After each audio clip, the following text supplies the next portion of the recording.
Hello everyone, আসসালামু আলাইকুম ওয়া রাহমাতুল্লাহ। আশা করি আল্লাহর অশেষ রহমতে আপনারা সবাই ভালো আছেন। আজকের ব্লগে আপনাদের সবাইকে স্বাগতম। আজ আমাদের বাড়িতে চলছে একেবারে জমজমাট ভিন্ন ধরনের রান্নার আয়োজন। মেনুটা শুনলেই অনেকের জিভে পানি চলে আসবে। আজ আমরা রান্না করছি গরুর পায়া বা নিহারি। আর এর সঙ্গে থাকবে চালের গুঁড়ার গরম গরম রুটি এবং ঘন দুধ দিয়ে তৈরি করা সুজির হালুয়া।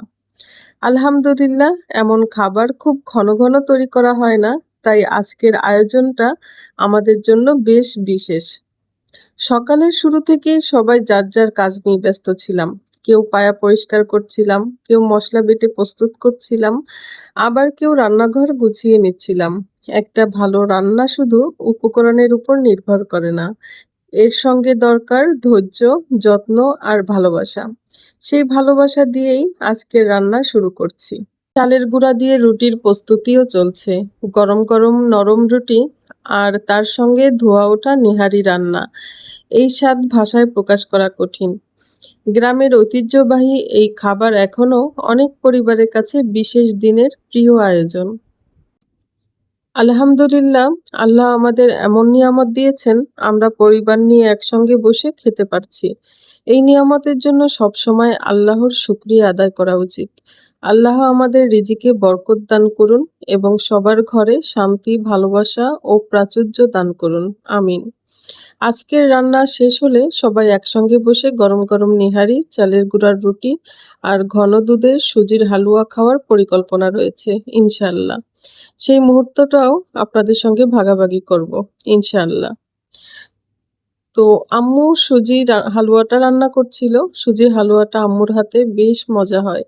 ঘি এবং চিনি, নারকেল এর সংমিশ্রণে তৈরি হচ্ছে সুজির হালুয়া। নার কিশমিশ এবং বাদাম তো আছেই সঙ্গে।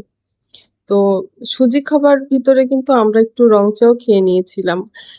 কাজের ফাঁকে ফাঁকে চাটা আসলে অনেক এনার্জি এনে দেয়। গরুর নিহারি রান্না করতে কিন্তু অনেক বেশি সময় লাগে।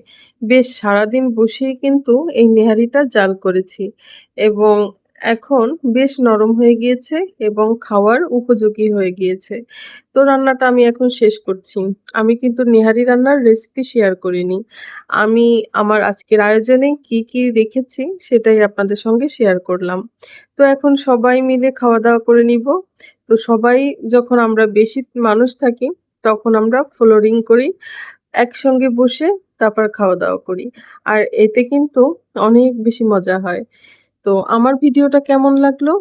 আমাকে একটি সুন্দর কমেন্টের মাধ্যমে আপনারা জানাতে পারেন। আজ এখানেই শেষ করছি। সবাই ভালো থাকবেন। আল্লাহ হাফেজ।